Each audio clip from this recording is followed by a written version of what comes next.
I pull up, you know I be moving. Moving the floor and I'm cruising. The money I'm speaking is fluent. All of my business booming. Stacking my cash in abundance.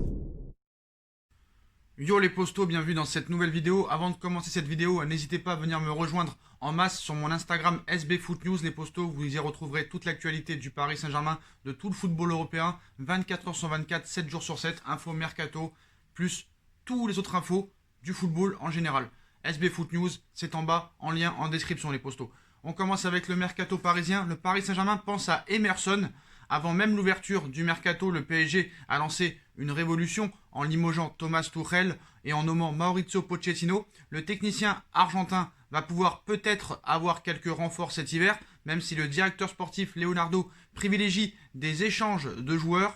Les noms de Christian Eriksen et de Dele Alli ont refait surface encore ce jeudi. Estadio Deportivo en sort un autre du chapeau aujourd'hui. En effet, le média ibérique révèle que le club de la capitale suit avec intérêt Emerson, le latéral droit âgé de 21 ans qui évolue du côté du Real Betis Séville, où il avait été prêté par le Barça dès son arrivée en 2019. Les deux écuries doivent gérer main dans la main ce curieux dossier, un dossier qui, côté parisien, serait plutôt pour cet été, mais il pourrait aussi être réglé cet hiver. En effet, Paris compte sur Florenzi et Dagba jusqu'à présent cette année.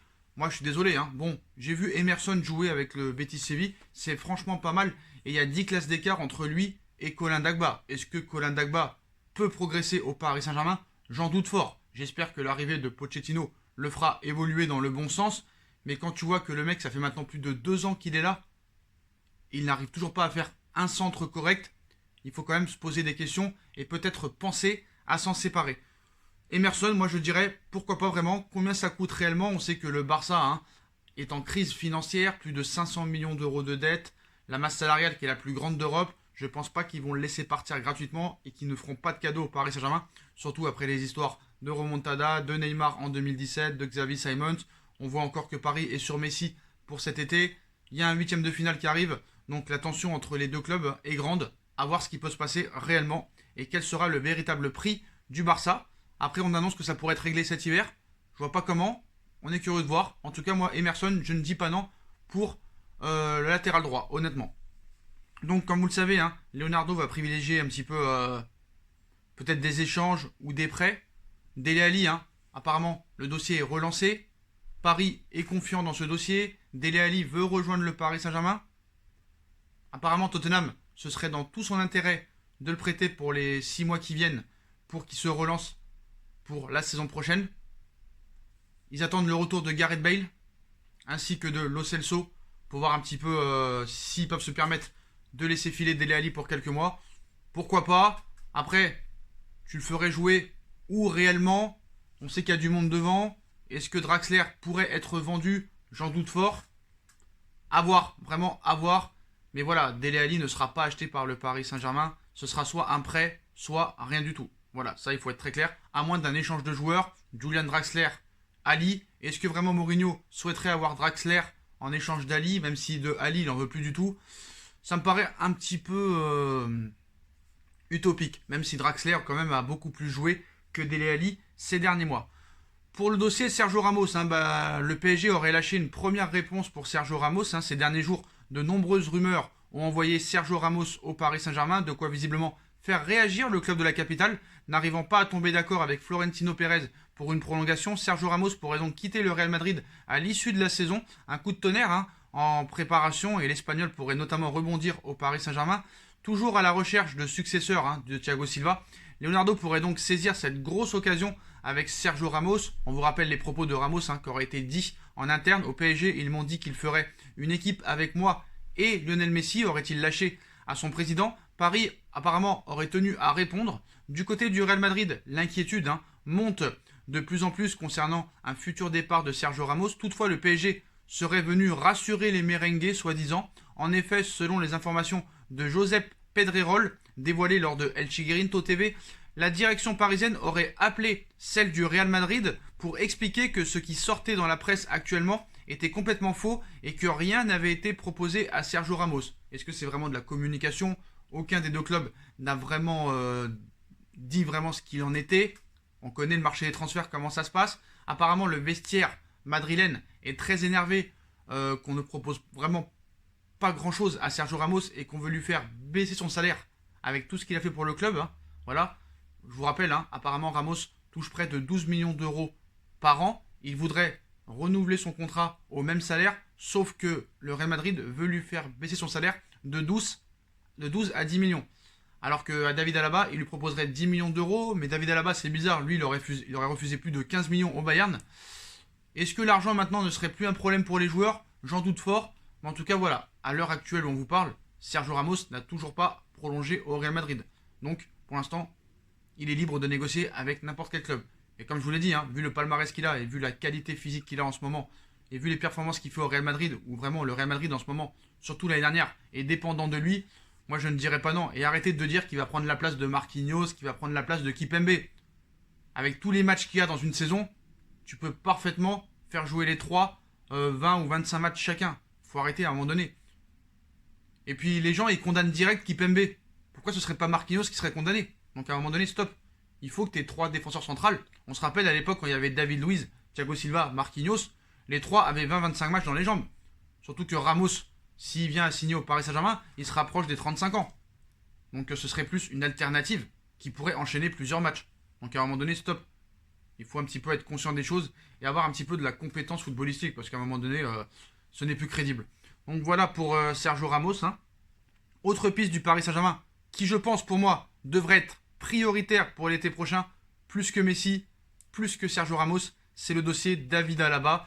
Voilà, hein, il se dirige vraiment vers un départ en fin de saison. David Alaba suscite l'intérêt de nombreux cadors européens. Le PSG est notamment passé à l'action pour le joueur du Bayern de Munich apparemment ces dernières semaines. Entre David Alaba et le Bayern de Munich, le divorce semble plus que jamais inéluctable. Au terme de plusieurs semaines de négociations pour une prolongation, les deux parties n'ont jamais réussi à se mettre d'accord. Face à cette situation, les Bavarois ont même annoncé qu'ils se retireraient des négociations.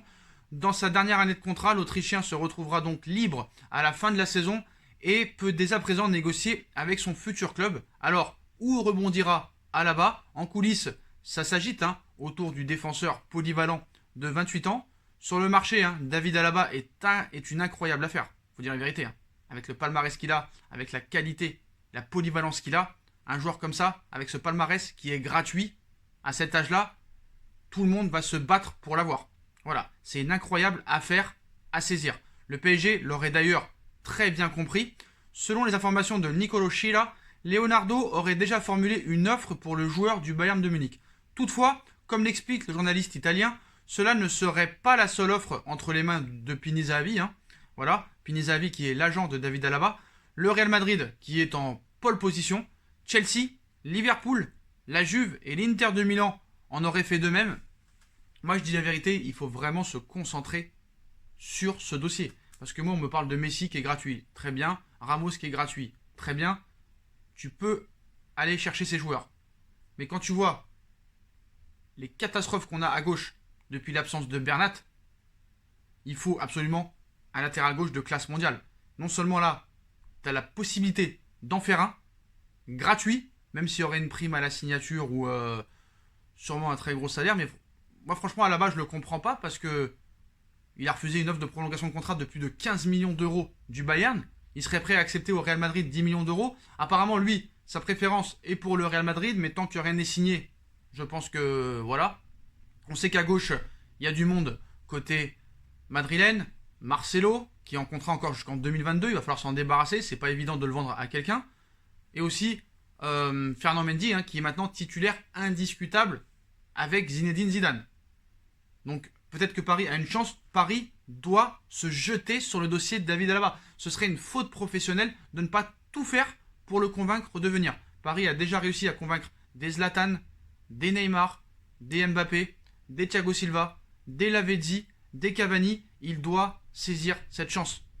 Après, s'il préfère aller au Real Madrid, tu ne pourras vraiment rien faire. Mais tu dois tout faire pour le convaincre parce que c'est le joueur qu'il faut au Paris Saint-Germain. Parce qu'en plus, tu fais une pierre deux coups. Tu aurais un latéral gauche qui peut jouer au milieu de terrain et en défenseur central. Et tu cherches aux trois postes. Ce serait un véritable coup de maître d'avoir David Alaba, 28 ans, gratuitement. Il faut tout faire pour l'avoir. Donc, apparemment, Paris, on se perd au niveau des priorités. Il nous faut un latéral gauche, il nous faut un défenseur central, Il nous faut le digne successeur de Thiago Motta qu'on attend maintenant depuis plus de 3 ans et demi, qui ne vient toujours pas. Le remplaçant de Matuidi aussi, qui ne vient toujours pas. Mais non, nous on cherche des attaquants. Alors, Moïse Kean, hein, très très bon. On discute avec Everton. Ça pourrait se faire entre 31 et 34 millions d'euros. Moi je suis pour, honnêtement. Même si je préférerais utiliser cet argent pour acheter de vrais latéraux. Sauf chose qui pourrait être fait peut-être avec Emerson à la place de Dagba et Monsieur David Alaba et peut-être quid de Diallo et peut-être d'autres genre Kurzawa et Bakker peut-être, mais ça va être dur aussi de s'en séparer. Bernat n'a toujours pas prolongé, mais non, Paris, non. Une bombe est sortie hier, une grosse bombe. Je m'attendais pas à ça. On sait qu'il y a beaucoup de joueurs libres cet été, mais hier, vers les 23h30, dans une émission qui s'appelle le Live Football Club, voilà ce qui a été annoncé, la bombe de cette vidéo. Je ne les vois pas être très actifs, à part peut-être en sortie, sur certains joueurs qui ne sont pas absolument indispensables. On peut penser à Draxler par exemple, mais qui ne trouveront pas forcément preneur. S'ils ont la possibilité effectivement de baisser un petit peu leur masse salariale, je ne les vois pas être actifs sur le marché parce qu'ils n'ont pas de disponibilité sur le plan économique. Et puis ils ont un effectif qui est sincèrement qui est assez complet. Dans tous les registres. Donc, alors ce sera pendant 6 mois. Le plus gros recrutement, c'est d'avoir tout le monde fit à la fin du mois. Donc ça, je pense que c'est le premier objectif. À la fin de saison, manifestement, je pense que, et ça a dû faire partie des discussions lorsque Mauricio Pochettino est venu, c'est savoir de quelle façon on peut faire bouger l'effectif. Et effectivement, manifestement, il y a un joueur qui lui plaît beaucoup et qu'il aimerait bien voir venir au PSG et qui de surcroît sera libre au mois de juillet prochain, c'est Kun Agüero. Qui naturellement est argentin et donc qui connaît très bien, que Mauricio Pochettino connaît très très bien et a suivi naturellement lorsqu'il était en Angleterre. Ça c'est une bonne info hein, de Bruno Satin, c'est une énorme info. Agüero priorité, et c'est jouable en plus. Agüero qui serait du coup dans le même registre qu'Icardi, quasiment, en fait un vrai neuf, et s'il y en a un qui arrive, peut-être que l'autre devrait partir. Alors effectivement, apparemment, bon, Icardi... les derniers échos qu'on peut avoir de l'Italie, c'est qu'il essaierait plutôt de retourner en Italie s'il avait une possibilité. Quoi. Il serait pas... Voilà. Mais il vient d'être acheté, si mes souvenirs sont bons. Exactement. Mais ça, c'est les mystères du football. Et si vous pouvez mettre quelques millions dans les caisses en période de crise, c'est pas... En même temps, au même moment, il ne faut pas essayer de négocier la venue définitive de Kean, puisque bon, il était venu avec un prêt sans option et apparemment le PSG est en discussion quand même avec Everton. Donc voilà, Sergio Agüero serait la priorité de Pochettino et du Paris Saint-Germain. Alors, comme vous le savez, on sait que Paris est sur Léo Messi. On sait que si Agüero vient, Mauro Icardi ou Kean vont partir. Parce que là, il y aura embouteillage. On sait que Lionel Messi aime beaucoup Paredes, aime beaucoup Di Maria, aime beaucoup Pochettino, mais n'aime pas du tout Mauro Icardi. On le sait. Alors, qu'est-ce qu'il en est réellement? Sergio Agüero, la priorité du PSG. Donc là, il a actuellement 32 ans. Au mois de juin, il aura 33 ans. Il a joué 5 matchs cette saison en Première Ligue. Donc c'est une maison de retraite, le Paris Saint-Germain? Je ne comprends pas. Donc si le PSG pense à recruter Dele Alli ou Christian Eriksen cet hiver, Mauricio Pochettino aurait un rêve pour le prochain mercato estival du PSG. Et ce ne serait apparemment... pas peut-être en priorité Léo Messi ou un autre, mais plutôt Sergio Agüero. Au lendemain du match nul contre l'AS Saint-Etienne et le PSG à Geoffroy Guichard pour le compte de la 18e journée, Bruno Satin a lâché une bombe sur le mercato à venir du côté du PSG, désormais entraîné par Pochettino. En effet, si Leonardo travaille bien sur plusieurs dossiers XXL comme Lionel Messi, argentin, Paulo Dybala, argentin, Sergio Ramos, qui parle espagnol, qui est espagnol, Dele Alli ou encore Christian Eriksen, des négociations auraient été entamées avec la direction du club d'Everton en Première Ligue concernant le transfert de Moïse Kean, auteur d'une belle première moitié de saison avec le PSG, déjà 10 buts, toutes compétitions confondues. Et pourtant, Bruno Satin, grand agent français, souvent bien renseigné sur le mercato et consultant sportif sur Canal+, a révélé dans l'émission du Live Football Club ce jeudi soir que Mauricio Pochettino avait un rêve pour le prochain mercato estival du PSG, Sergio Agüero, qui aura 33 ans à l'époque, et peut-être pas Lionel Messi. Donc en fin de contrat avec Manchester City en juin prochain, l'attaquant de l'équipe nationale, 97 sélections pour 41 buts, n'a toujours pas trouvé d'accord avec les dirigeants de City pour prolonger, mais l'actuel 5e de Première Ligue, qui a battu et donc éliminé son voisin Manchester United en League Cup mercredi, n'aurait pas pour priorité de prolonger Kun Agüero, mais plutôt Kevin De Bruyne. Une aubaine peut-être pour le club parisien présidé par Nasser Al-Khelaifi et son nouveau coach Pochettino en vue du prochain mercato estival. Donc si le PSG et Manchester City sont a priori à la lutte pour tenter d'arracher la signature de Léo Messi, qui arrivera lui aussi en fin de contrat avec le Barça en juin, le dernier finaliste de la Ligue des Champions, où évoluent les deux superstars, soi-disant Neymar et Mbappé, voilà, toujours pisté par le Real Madrid, aurait bien pour idée de recruter Sergio Agüero l'été prochain. Donc, est-ce que Mauro Icardi partirait? Apparemment, on parlerait d'un retour en Serie A cet été.